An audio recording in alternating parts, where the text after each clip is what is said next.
Welcome back to the Boost English Skill Podcast. Your daily English boost.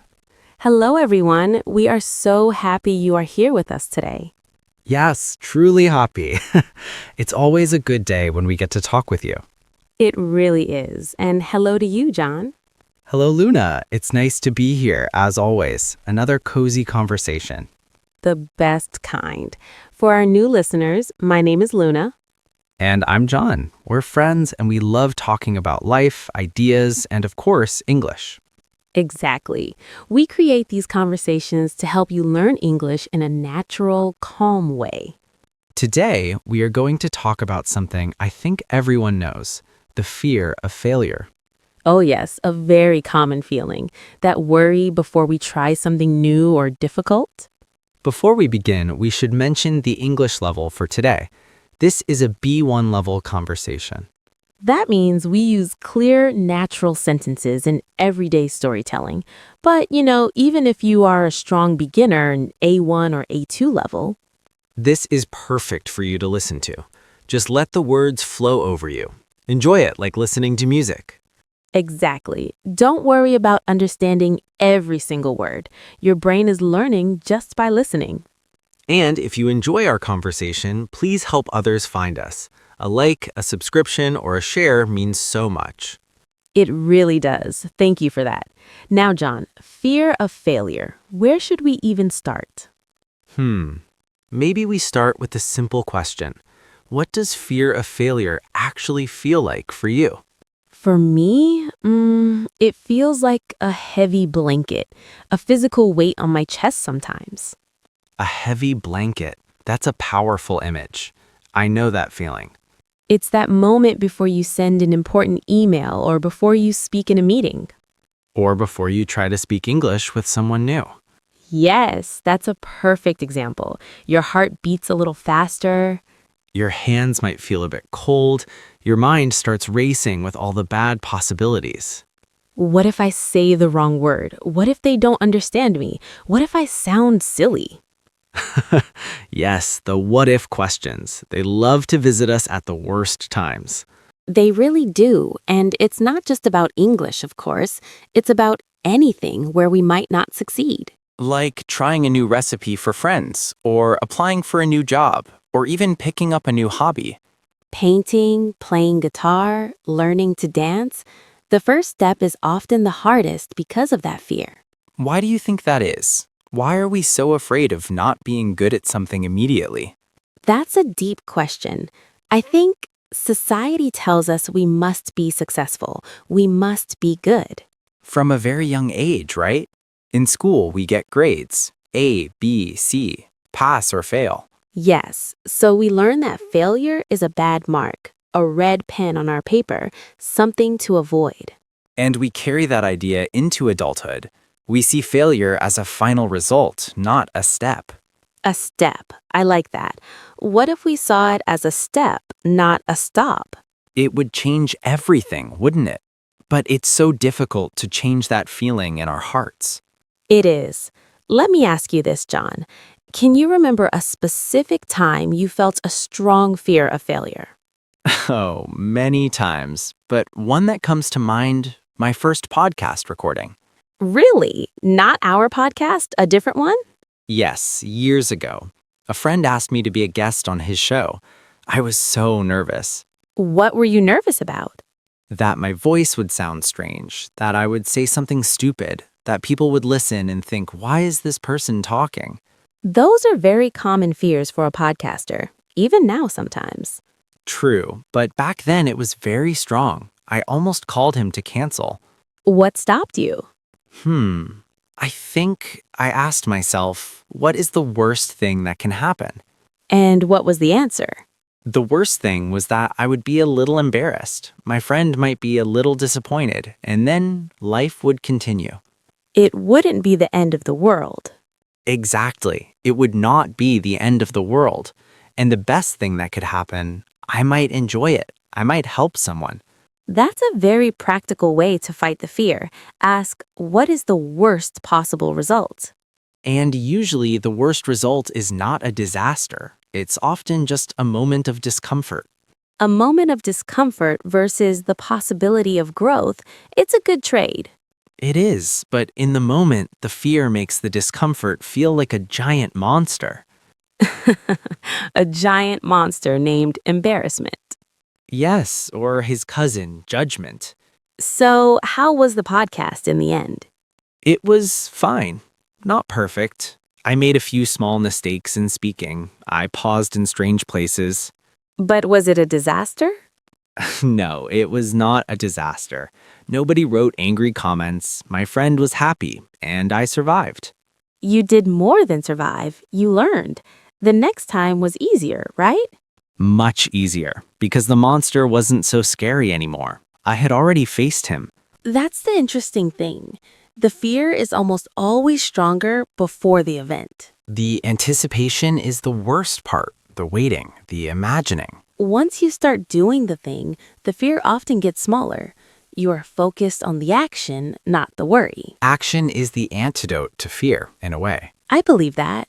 So, for our listeners who are learning English, that moment before speaking. The heart beats fast, the mouth feels dry. Exactly. That is the anticipation, the fear of failure.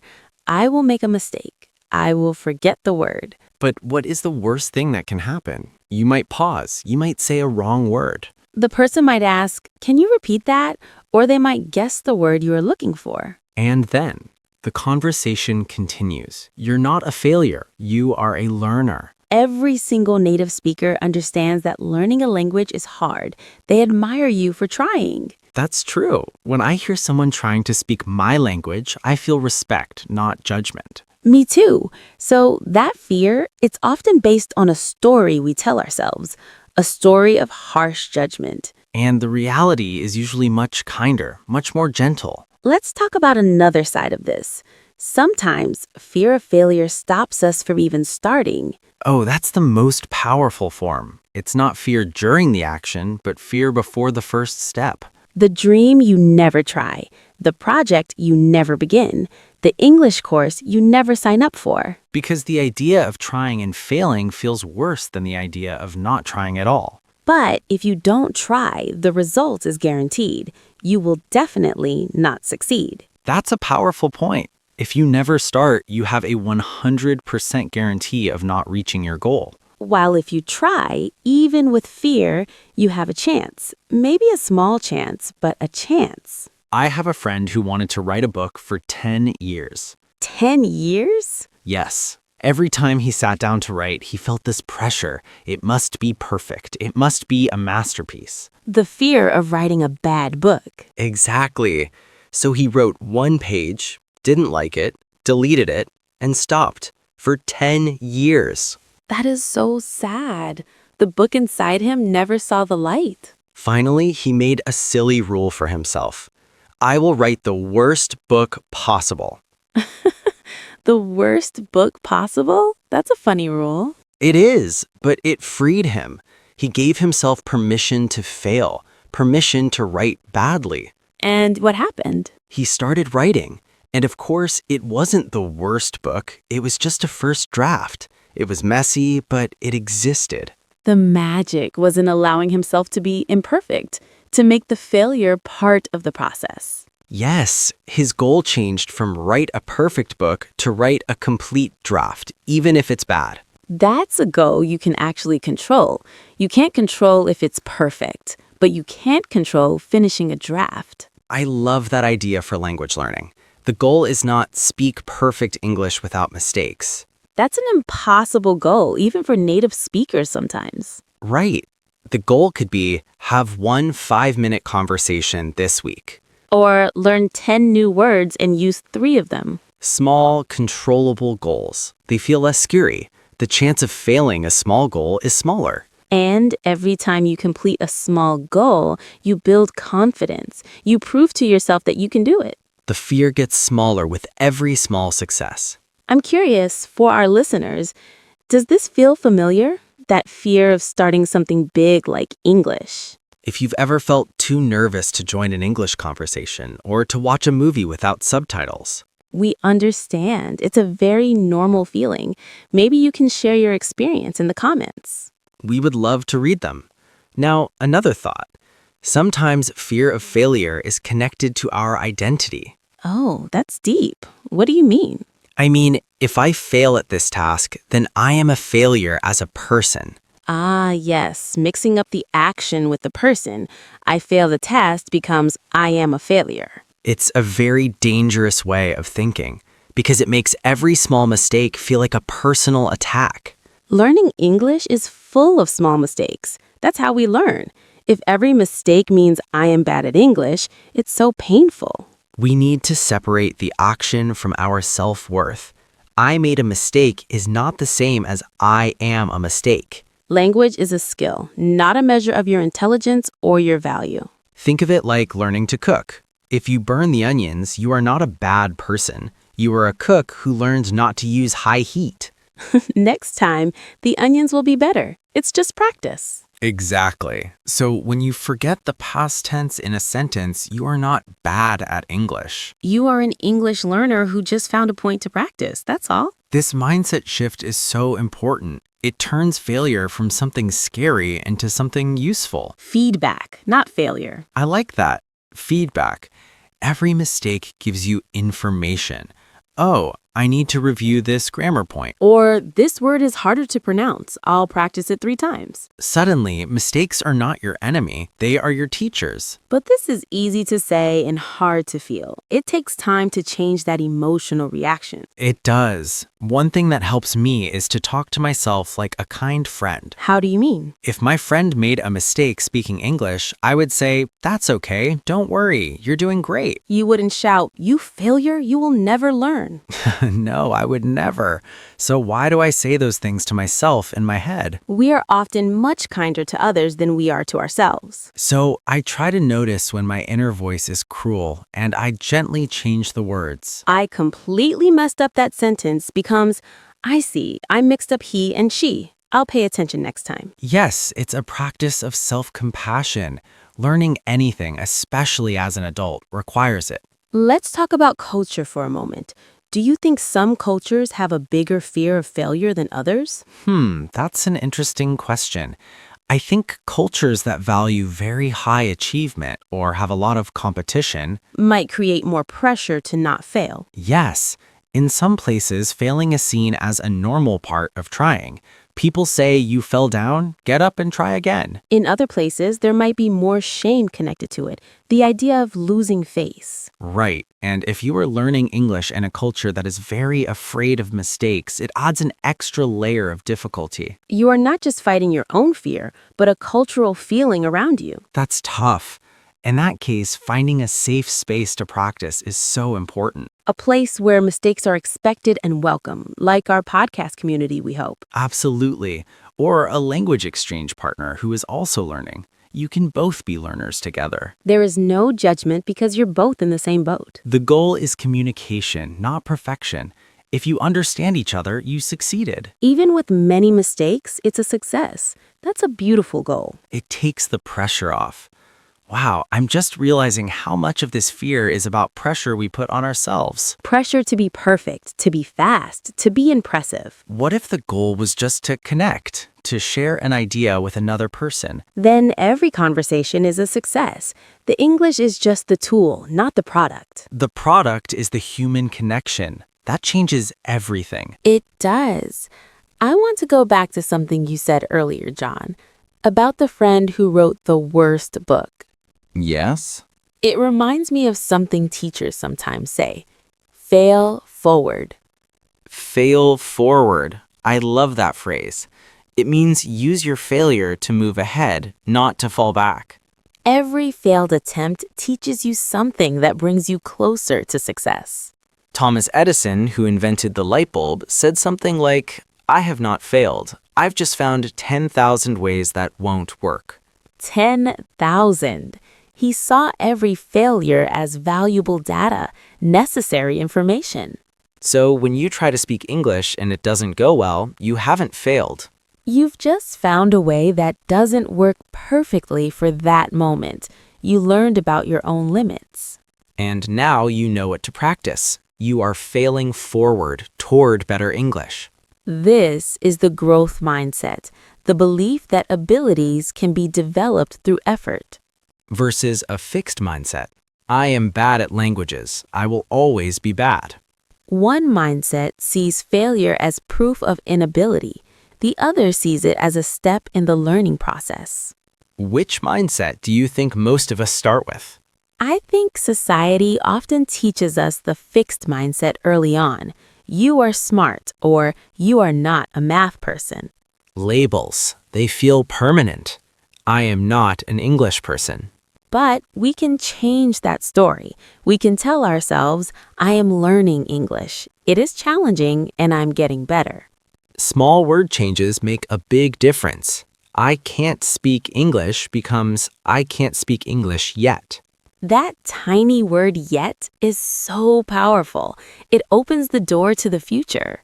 It accepts the present difficulty without making it a permanent truth.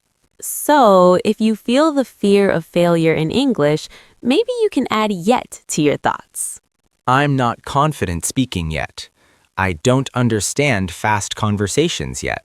It's honest, but it's also hopeful. I like that. Me too. You know, we've been talking a lot about the mind, but sometimes fear is also in the body. Oh, the physical feeling. We mentioned the fast heart, the cold hands. Yes, and there are simple tricks for that. Deep breathing is the most common one. Before you speak, take one slow, deep breath. It tells your nervous system to relax. It's hard to be panicked and take a deep breath at the same time. The body has to choose. Another trick is to focus on the other person, not on yourself. Instead of thinking, how do I sound? Think, what are they saying? What do they mean? It gets you out of your own head. Your attention is on connection, not on performance. Performance anxiety versus communication intention. Big difference. When I feel nervous in a conversation, I sometimes just say it. I'm a bit nervous about my English. And what happens? Almost every time, the other person smiles. They say, don't worry, or you're doing fine. It immediately makes the atmosphere kinder. You've named the fear so it loses its power, and you've asked for a little compassion. Which people are usually happy to give.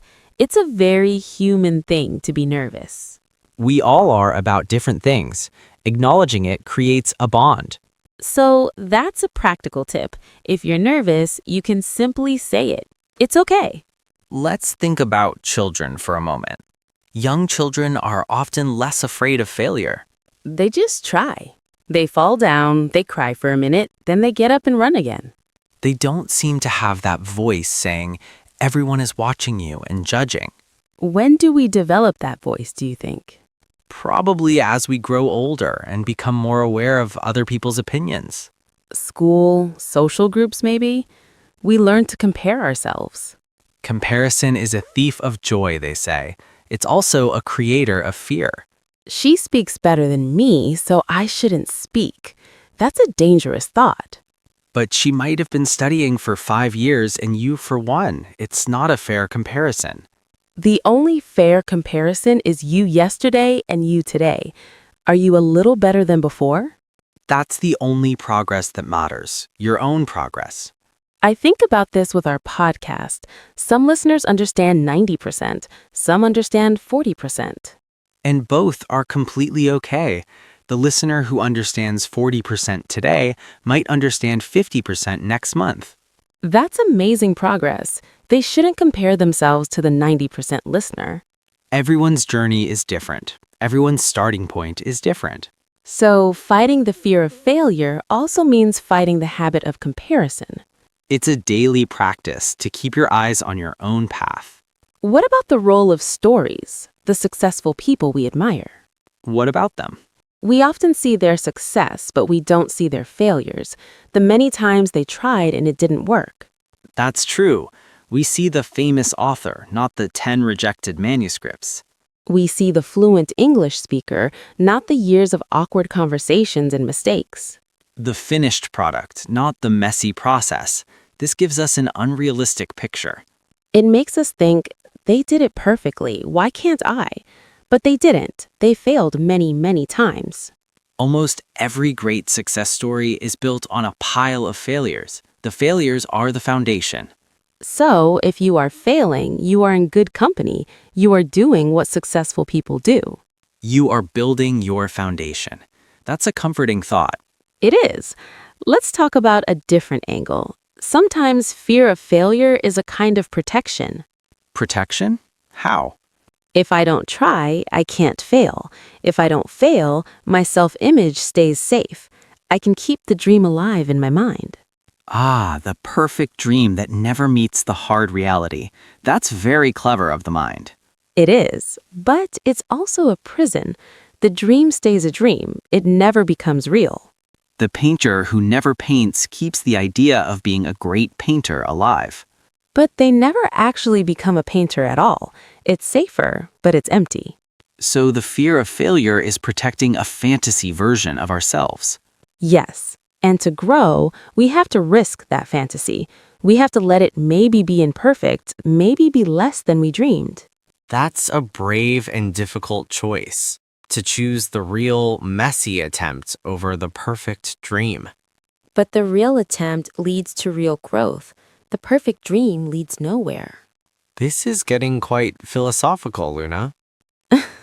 It is, isn't it? But it feels important. Fear of failure is not just a simple emotion. No, it's connected to our identity, our dreams, our culture, our past. It's a deep river, but we can learn to swim in it, not drown in it. We can learn to feel the fear, acknowledge it, and still take the next small step. That's the essence of courage, I think. Not the absence of fear, but action despite the fear. Beautifully said. So, for anyone listening who feels stuck by this fear, what is one tiny step? One tiny step you can take today? It could be sending a message in English to a friend. Or speaking one sentence out loud to yourself in the mirror? Or watching 1 minute of an English show without subtitles. Something so small that the fear can't grab onto it. A step almost invisible. And then tomorrow, another tiny step. The journey of 1,000 miles begins with a single step. A very famous saying. And often, that first step is the one we fear the most.